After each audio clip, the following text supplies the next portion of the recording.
Hey guys, I'm Sai and welcome to Ace Podcast Nation. On the channel, we've got interviews, podcasts and content on all sorts of subjects, from football, mental health, conspiracy theories, MMA and boxing. We've also got our individual series and unique series in My Story, where we have guests from all walks of life. We take them through their life and career as they go through their different memories, different stories. Always a lot of fun. We've had former England cricketer Chris Lewis, former Wales international defender Rhys Weston, and of course former WBO world champion Robbie Regan was our last guest. And our next guest, which I recorded last night, is with actor, writer and broadcaster, the man who used to play Lofty in EastEnders, Mr. Tom Watt, which I'm really looking forward to people seeing because what a very interesting chap. And we also have our show Unscripted and Uncensored. This is where you, the people, get to choose the talking points and the questions for our guests. And we've had all sorts of guests on there. We've had Cage Warriors fighters, UFC fighters, footballers, actors, a band, and a stand-up comic, many others. It's very interesting because it always goes off the rails because you, the people, make the questions so they can be on anything. Every Monday, we have a live football show, the Andy Campbell Show. Every Wednesday is our MMA and boxing show with former Cage Warriors champion Danny Batten providing the analysis. And Friday, we have The Boot and the Limp, which is our adult-only conversation and podcast with stand-up comic Mr. Barry Phillips, who actually recommended me, my guest tonight, who is top MMA coach and, of course, head coach at Shaw MMA. It's Mr. Richard Shaw. Welcome, my friend. How are you? Hi, Si. How you doing, mate? Thanks for having me on. Yes, I've been really excited to speak to you, and like we just had a couple of issues with my my first choice software, and I was mortified, but we got there in the end. Technology, unfortunately, it's the world we live in now. We're all, for things like podcasting and stuff like that, so reliant on technology. Just to have guests now, you can't do in-person interviews or anything like that. You've got to rely on Skype and Zoom and all these things, as you're going to find out, because you're entering the world of podcasting. I saw the other day. Yeah, I wanted to do something just to kill a bit of time. Do you know what I mean? Because I'm so used to having a manic lifestyle, working day and night most days. So just something, that I thought might be a bit of interest, and not just my students, but to MMA supporters, MMA practitioners across UK. I've got some good links with some good guys. I've just done the first one yesterday with Paul Jenkins, who for me is the OG of Welsh MMA. And I got some good guests lined up. I got Joe Duffy coming on. I haven't announced it yet, but I got Mike Edwards and then Paddy Pimblett, who's been on yours, I believe. Yes. So we've got a good start. Excellent. I hope you pass them on to me after they've been on yours as well. No, I'm just going to walk to the door, man. My dog is going mental. You're all right. It's all right. As I was saying before, we had to change software. Obviously, I've had a lot of fighters on my show. I've had Cage Warriors guys like Oban and Luke Shanks. I've recorded a show which hasn't come out yet. We've had also Paddy, and then as well as that, we've had like your son Jack. We've had Brett Johns. We've had seems like all the Welsh fighters at the moment, and we've had a couple of Welsh boxers as well. But the Welsh combat sports scene is exciting at the moment. There's so many fighters who feel like they could really go on and make a big name for themselves. Yeah, I think it's across the board. I think boxing is strong in Wales at the moment, as well as MMA. On the boxing scene, you've got Joe Cordina's coming through in a blaze of glory. Liam Williams is doing really well, and I just think the MMA scene in particular. When you think back to just over 3 years ago, we didn't have a Welsh fighter in the UFC or Bellator. We've now got fighters representing. We've got a Welsh Cage Warriors world champion. We've got fighters in Bellator, and we've got 4 fighters in the UFC. So it's good for the scene, but I also think as well, those guys are at the pinnacle, but underneath, just below at the grassroots level, we've got some real talent coming through. And I think probably 24 months from now, you see quite a few more fighters on that UFC roster, I believe. Yeah, when I spoke to Oban, and well, was one of the questions which came up is, sort of who do you see from the Welsh scene going on to really push on and make a name for themselves. And I kind of half expected the guys who were perhaps knocking around, Cage Warriors or Eddie or Bellator, but he mentioned a couple of guys who are not quite there yet, but he said the talent underneath kind of the professional level, just on the brink of turning professional, maybe, they're the ones who could be really, really special, which to me, is, as a Welshman and as a big MMA fan, I'm so excited by that. And I was devastated that, Oban had a fight lined up. I think Jack had a fight lined up. Yeah. And obviously this pandemic, unfortunately, has put a stop to it. Hopefully not for too long. Yeah. I did have one where someone sent me a question in. They said the question is basically, and I don't think it's not from Oban, but it basically says, how good is Oban Elliott? Funny enough, I was asked this question the other day. He's got the potential to go as far in the sport as he wants, right? People forget his age as well. He's 22 years of age, which is, young. A terrifying fact. He's still a kid. He's only 3-0 at pro, but I mean, I think he's 7-0 at amateur. Plus he's got a real strong kickboxing pedigree, of competition. I think I believe in 18 months he'll be Cage Warriors world champion and knocking on the door of the UFC. And I mean, he's one of these fighters now. I'd have no hesitation putting him in with anybody in the top 5 in Europe at the moment. But obviously, the nature of the game is you've got to build your record, and he's still only 3-0. He's still only 22 years of age. No rush for him. But I believe he will go on to be like a global superstar, not just in the UK. I think worldwide, he's got that personality. He's got that brashness about him when he's got that microphone in his hand. He's got a real good mix there, isn't he? He's a talented, not just the talent, but he's got the gift of the gab, and he sells himself really well. Yeah, that's it. I think that's it. That is very important, is to be able to kind of market yourself away from the cage, I guess. But I say that one of the things which impresses me a lot about Jack is the way he handles himself when people try and get under his skin on social media, or whenever I see him speak publicly, or whenever I see him reply to people on Twitter or whatever, and even when he came on my show and there was a couple of questions where people are sending in questions, they're basically trying to get some sort of reaction, for him to, or for not just him, but other fighters as well. They want to see fighters kind of criticize another fighter to create that rivalry. And what's always impressed me about Jack is just the way he handles himself. He's really quite cool, calm and collected, isn't he? But also he seems like a very polite boy, which I think does him a lot of justice, and you indeed. Yeah, and what I always say to people as well, as a fighter, if you rise into the bait of social media and you're always going to have faceless people, because you don't know them. They're not part and parcel of your day-to-day life, and they're always, as you said, trying to get a reaction. There's an old saying, isn't it? Don't let anybody live in your head for rent-free. So I've brought him up just to ignore the critics, and what I will say as well is if you're comfortable with yourself, if you've got self-confidence, if you know what you're doing is the right thing and the way you carry yourself is the right way, you shouldn't have any worries at all with regard to,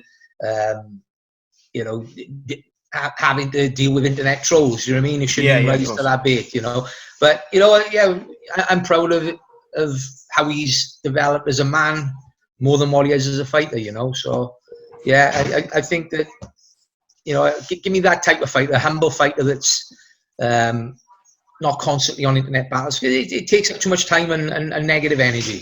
Oh, yeah, absolutely. I mean, a prime example of this, just to quickly sort of sidetrack away from MMA slightly, is you saw Carl Froch criticising Joe Calzaghe the other day for I think he said something about his weight and his mental health or something like that. And someone, I don't even know who it was, I think it was a journalist, pointed out that Joe Calzaghe is, he's a retired fighter. He's also lost both his parents in the space of a very short amount of time. Yeah. And Carl Froch obviously he lost his mum pretty recently.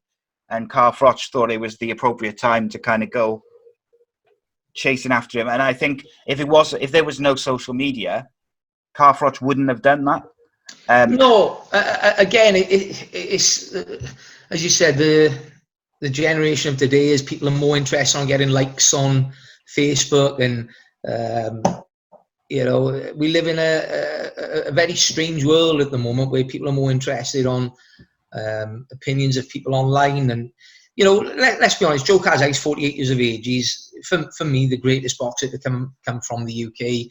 He's one of the top 5 fighters I think the world has ever produced. And is he going to really concern himself with Carl Froch calling him out at 48? I wouldn't have, I'd like to think Joe doesn't read too much into that sort of thing, but I do agree with what you're saying. It's insensitive, isn't it? It was needless. It's needless.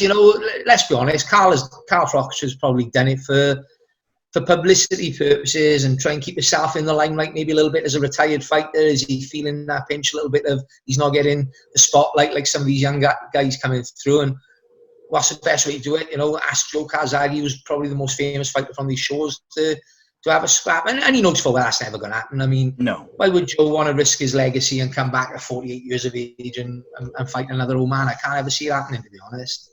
No, and I think the way I look at it is Joe Calzaghe wasn't too flustered by Carl Froch when he was in his prime and when he was fighting. So I don't think I hope he's not too bothered by his words now.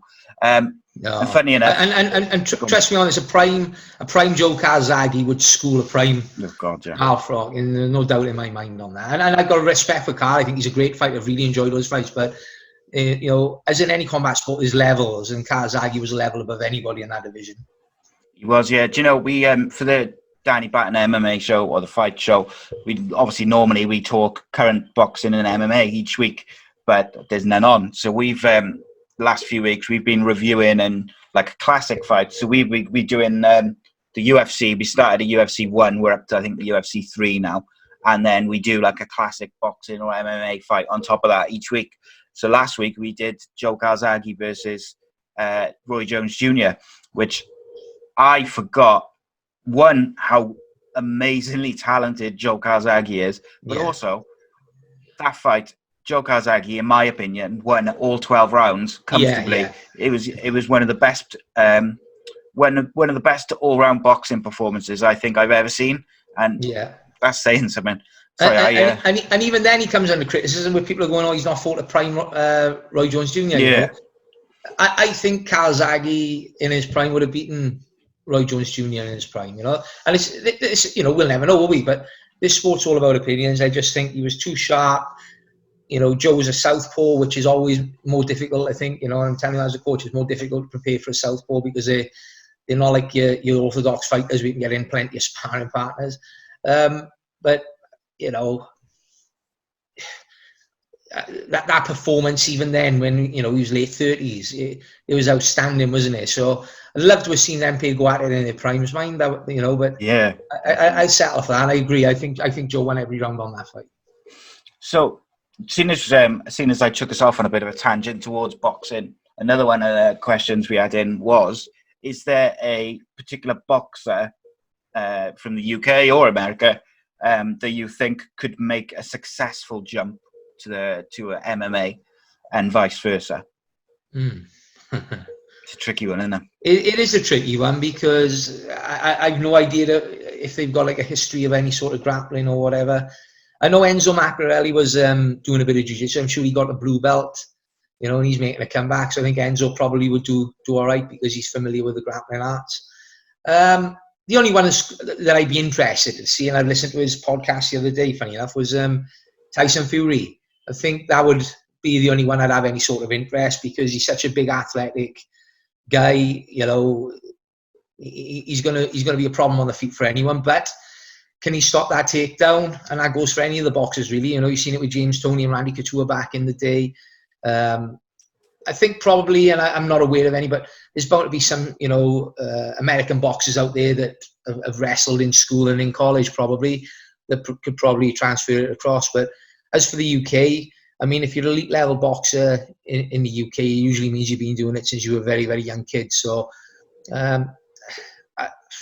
I can't really comment. No. I don't see it. They'd have to come and train for a good 18 months and work their wrestling and grappling pretty much every day for 18 months to even consider it. Do you think that as MMA continues to grow, particularly in the UK now, you're seeing schools like yours open, and there's more opportunities for kids to learn the kind of MMA skills. Do you think that there's more chance that boxers will start, like young boxers who are coming up, will start training in jiu-jitsu or wrestling or whatever it may be as part of their overall conditioning? No, I don't think they will. Not if they concentrate on a career in boxing. I think that's something you need to do every day. Yeah. They'd be wasting time really learning some grappling and wrestling because it's not going to. It might help them. Their fitness a little bit, but that would be it. And I'm yet to see a professional boxer that's not fit. And there is, there's levels. We've had Gavin Reese come up and do some coaching for the team for a few years, and when it came down to just purely boxing, I've got some decent strikers in my team, and nobody could get near Gav, if I'm honest. And at the same time, Gav would probably be the first to admit if he tried to spar MMA, he wouldn't be able to get close to the same guys that he was schooling. They're two totally different sports. But no, I think you'll see a lot more guys that would have followed a career in boxing take up MMA possibly, but I don't see them cross-training to benefit their boxing career. Okay. So we talked about the amount of talent within the pool of combat sports in Wales, both already in the big companies, but also underneath preparing to make that jump to professional. How important do you think it is that one of these guys or girls goes on and becomes like a world champion in the UFC or in Bellator, I suppose, as well? Not necessarily important, but I think it will happen. I think 100%. And it might not be this generation that's in there now, but as you said, Oban touched on it in his interview with yourself. We got some young lads at our gym. Levi Batchelors, your Kenzie Joneses, Kane Darcy's, Ellis Westcott. So young lads aged between 17 and 19 that have been doing this since they were kids. And they're going to be a new breed coming through. I mean, to watch them, if you watch some of their sparring in the gym, you'd pay an entry fee. They're levels above some of the high-level pros that you see on the circuit as well. But there's no rush for them. So you see those guys, they'll do it the right way. And they are probably going to be looking to get in the UFC in 6-7 years' time. And they'll be in with a real shout, I think, of competing for gold, So I also think the current crop, particularly with Brett and Jack at bantamweight, I think those two in particular are in a position now. They train with each other as well, and they're working off each other. Really believe that those pair could challenge anybody in the top 5, in a year or so. So I think we're in a good place at the moment. Underneath that, then you've got your Oban Elliott's, your Ben Ellis's. These are young lads that are early on in their pro careers, but have got a real opportunity of progressing all the way again into the UFC. Mason Jones is now knocking on the door. He's another fantastic, well-rounded fighter. So, yeah, I don't think it's something that needs to happen, but I do believe that in the next 5 years, there'll be a Welsh fighter challenging for a world title, if not winning it. Yeah, I agree. I think I forget who it was. In one of the shows which I did with one of the fighters, they turned the question on me, and they said, if you could pick one Welsh fighter which you think will go on and be a champion in the UFC, who do you think it is? And I said, if you put me on the spot, I'd say and I went with Jack. Yeah. And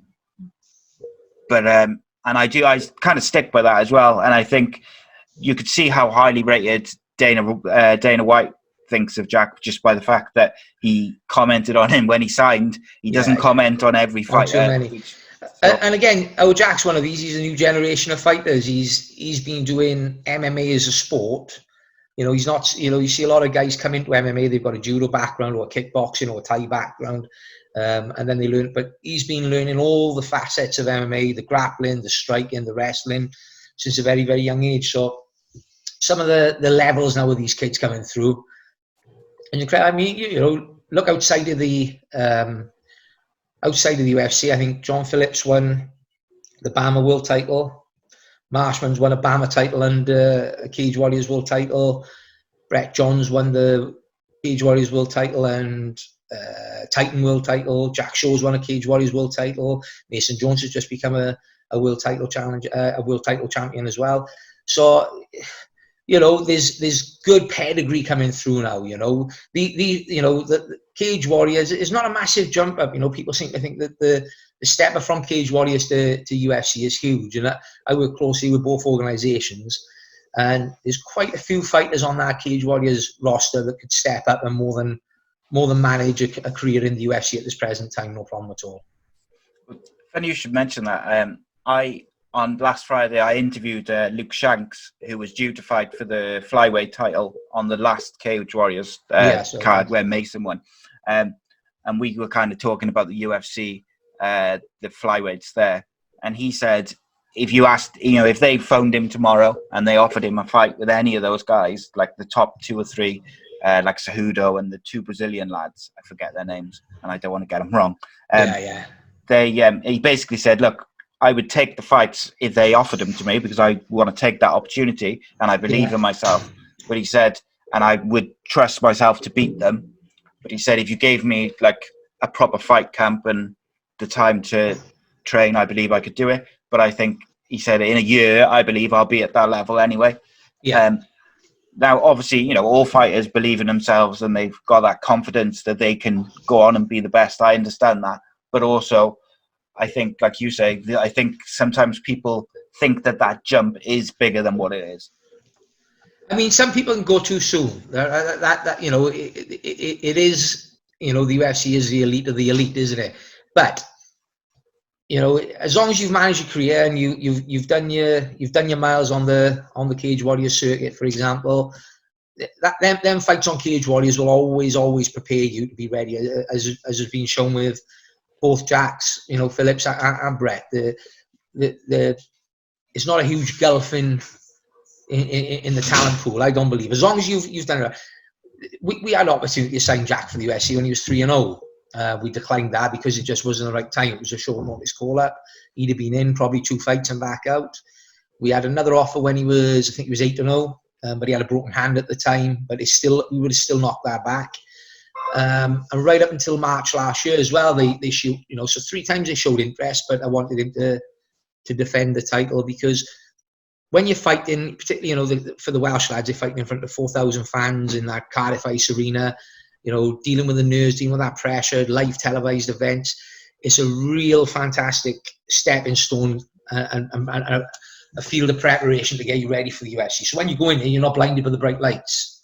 You know, you're used to fighting in front of a big audience. You're used to fighting on TV. You're used to social media trolls, criticising everything. You know, it's a real good, you know, apprenticeship is the word to use. It's a brilliant apprenticeship.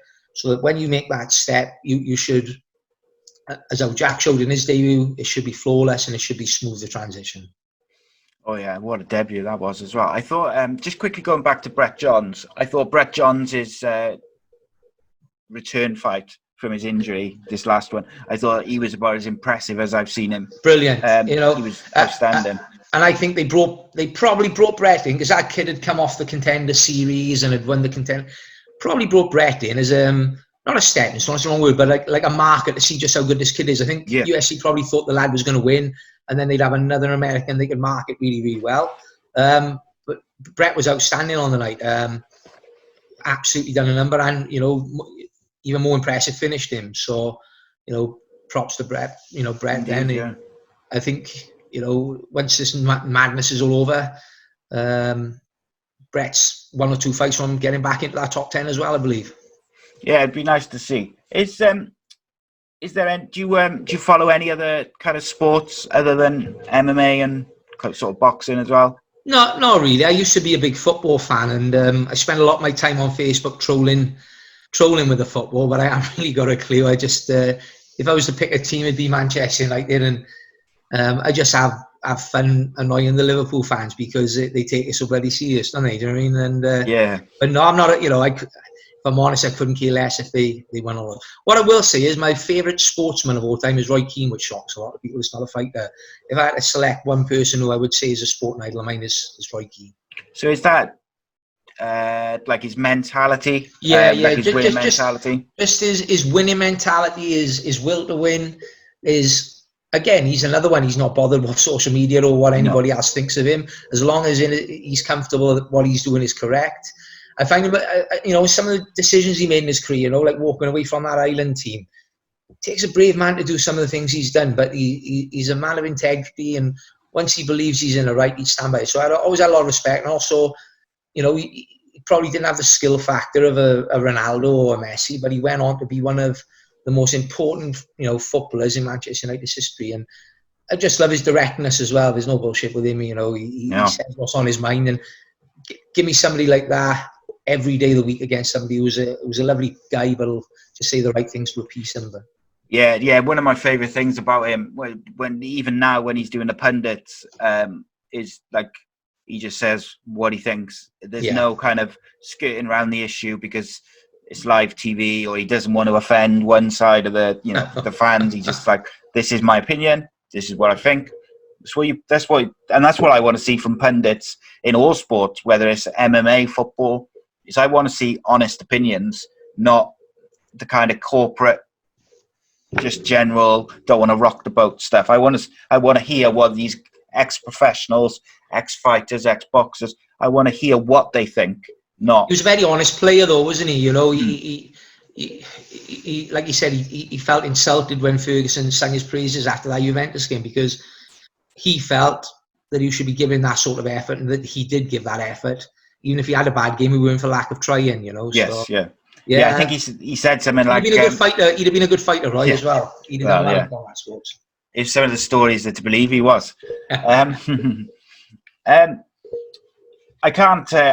wanted to ask you a bit about like the sort of coaching you do with the lads. Obviously, you got Shore MMA. When did that open officially? The facility. The new facility was November 2019. So it's been brilliant. I mean, the numbers have doubled. It's been really, really, really thriving. And then this bloody pandemic's come along and just closed our doors. But hopefully, it'll just pick back up where it's left off. And it's going to be a tough couple of months financially, because it was a big commitment. We invested a lot of money. It's not a cheap place to run, and we've still got bills to pay, even though there's no income coming through the door. But it started in November, and it was a realization of a dream. I've been doing this as a coach since 2008. We started off in a cellar under a nightclub, and to finally get two fighters in the UFC and open up a state-of-the-art facility, just shows that through hard work you can achieve a dream. And like I said, we got Brett up with us now training full time. So we got 3 fighters competing in the UFC. We got a load of guys on the Cage Warriors scene: Chris Edwards, Josh Reed, Oban Elliott, Jordan Peake, to name some of the pros. I've got Jack Tucker, who's going to make a big impact now when he makes his pro debut. And as I said, I've got these youngsters like Kenzie, Levi, Kane, going to be absolute. So we got a real strong team there, right from the UFC right down to our amateur. And I got some kids inside. I don't like mentioning his name because his head swells inside. But I got a young kid there, Johan Thomas, who's 14. And I'll say it now, he will be a star in the UFC, and he's 14. I'm not convinced that his mindset will carry him through that difficult age of 16 to 19, where sometimes you lose a lot of fighters because they get involved in drink and girls come along. But he's one of these kids I think is going to be really, really good. I've got young students. I've got Liam Davis, Harvey Tucker, Shay Daniels. These are all young lads that are 14 years of age. And if they knuckle down and they keep training hard and working hard, they can go as far as they want in the sport, because now they've got a state-of-the-art facility, they've got a world-class coaching team, and what they have is what the likes of Marshman and Jack Shaw have. They've got world-class teammates to train and improve and learn from, where Marshman had to lead the way for us a little bit when he made his way into the UFC, because he didn't have anybody at the gym to try and be like, so it's a good time. If you want to be a an MMA fighter, it's a fantastic purple patch at the moment in Wales. Yeah, definitely. And the thing is, do you is it just more for people who are at a kind of certain level, or do you do like beginner No, classes and I stuff mean like that? my busiest classes are my jiu-jitsu lessons, you know, and um, we have a kids class a couple of times a week. That's for ages 8 till 15, and then my jiu-jitsu classes, we average anything between 50 and 80 on the mat, and that's an age range of from like 14 up to 50. You know, I got UFC stars training alongside 50-year-old men that just want to do a bit of fitness and a bit of self-defense. So Amazing, nice. no, it's and I think, you know, what you'll find if you walk through the doors of us is there's no cliques, there's no egos. It's a real fun place to come and train, and it's an enjoyable place to train. We train hard, don't get me wrong. If you've got a fight coming up, I wield the whip, you know, and they've got to knuckle down, they've got to get on with it. But it's an enjoyable environment to play your trade, you know. So no, if anybody's interested in doing some Thai boxing, some grappling, or even just fitness, we've got a fitness centre which is open to the public, which is if you just want to go and do some cardio and strength and conditioning.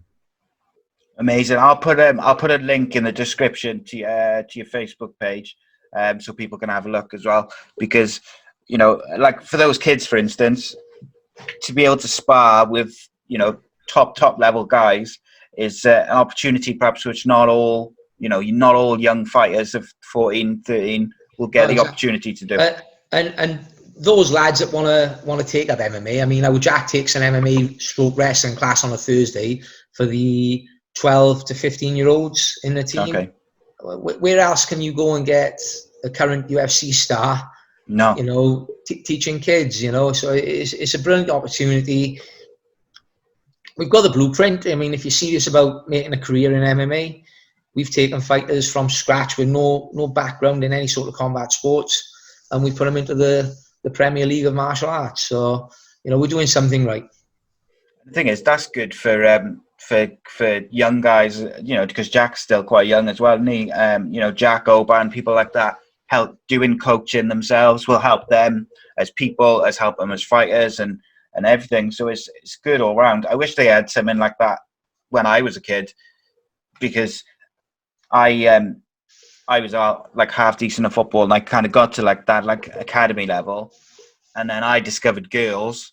And I went the other way because I didn't really have any other options. I didn't think I was going to be good enough to go and be a professional footballer. Yeah. And I kind of knew that. Yeah.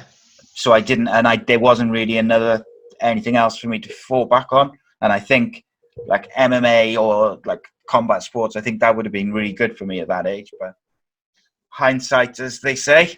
But I'm glad that you know, there's more and more of these types of facilities popping up around the UK. But you're spoiled for choice in Wales. I mean, there's some fantastic academies out there. You know, Liu Long's got a brilliant academy, the Matt Academy over in Pontypridd, the Chris Rees Academy over in Swansea. Gareth Dummer from Tatami has got the Nails Academy. You know, there's some real quality, you know, right throughout Wales at the moment. Paul Jenkins running Dogs of War, Craig Ewers. I can go on and on and on. There's, you know, wherever you are in South Wales, particularly West Wales, there's plenty of options. Brennan Omid over at CF24 doing great things. So there's an abundance of gyms. The talent pool of coaches available now for people to go and learn from. You know, it's on a par with anywhere now in Europe. So, you know, there's no excuse. And that was as good a time as any. Even if it's just grappling, you know, the level of jiu-jitsu in Wales is through the roof as well, you know, so something for everyone, as they say. Absolutely. And all these places, like pretty much all those places which you just named, have got not just the top level facilities, but top level coaches. Yeah. So the question I wanted to finish with you really was sent, I can't take credit for it, was sent in by Jake. And he says, what is it like to be regarded as one of the best MMA coaches in the UK, if not the world?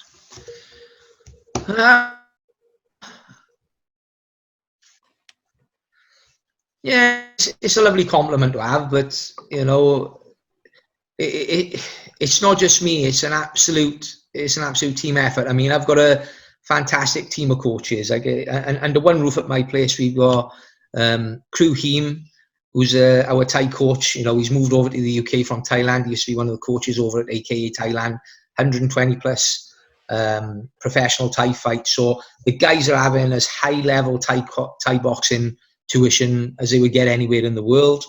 I've got Carl Parker, who's our wrestling and MMA coach. And again, I can't speak highly enough of Carl since he's been on board. He's taken our wrestling to an absolute top level. His eye for detail is second, and then, you know, his experience. He's been doing martial arts 25 years. I got Daryl James, who's my, you know, one of my jiu-jitsu black belts. Just, you know, bringing on the guys all the time in the gi and no gi.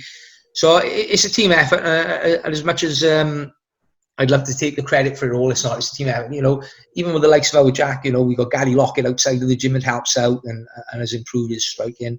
But it's a nice compliment. But at the end of the day, you know, I owe any sort of compliment like that really to the commitment of the fighters, because, you know, I might be the driver of the car, but I need a quality car to get there as such, and for of course, an analogy. But no, you know, I appreciate the kind words, but it's a real team effort for the coaches, but, you know, the fighters play a part as well. You know, we got, like I said, if say Marshman or Jack Shaw, Brett have got a fight in the UFC coming up, the other lads group together, your Josh Reed, your Chris Edwardses, you know, your Obans, they're a team in every sense of the word, and I think that has been key to the success as well, not just the coaching, you know, the team environment and the willingness to help each other and support each other. Gary Lockett, that's a name I haven't heard for a while. Big fan of him. That is someone I would love to pick the brains of. And Gary's gone on from being like a world-class fighter to one of the best boxing coaches in the world. We're very, very fortunate to have him working with. He works with Liu Long. He works with quite a few Welsh fighters in the area. He's starting to work with Oban now as well. So I can't sing Gary's praises enough. Anybody out there that's looking to improve the science of boxing into their MMA game, you know, outstanding. You know, Gavin Reese is another one, not far from our gym. Does a lot of work with some of the guys. So, you know, he'd be good to have on a podcast, Gary. I'd love to have him. I was just thinking then I'm going to tell you to pass my number on to him. Yeah, we'll do. Thank you. He's hopefully you can join my quest with. I've tried to get Jack and Oban and a couple of the other lads. My quest to get Jack Marshman to do a podcast, but so far I've failed. But I keep sending him like tweets every now and again. Jack, come on the podcast, but he never replies. He never replies. He's not always on Twitter. You're better off sending him a message on Instagram or Facebook. He'll get back to you then. He will. I'll try that one because I'm a big fan of all the Welsh boys. Like, and I just like talking. That's what it is. Richard, thank you for your time. I really appreciate it. I'm a bit gutted that we obviously a bit shorter than what I was hoping for, but it's my software didn't work, so it is what it is. But you are more than welcome to come back anytime. I'd love to have you for a chat, and best of luck with everything going forward, my friend. No problems. Thanks for having me on site. Good luck with everything. Cheers. Cheers, bud. See you soon. And you, mate. Bye.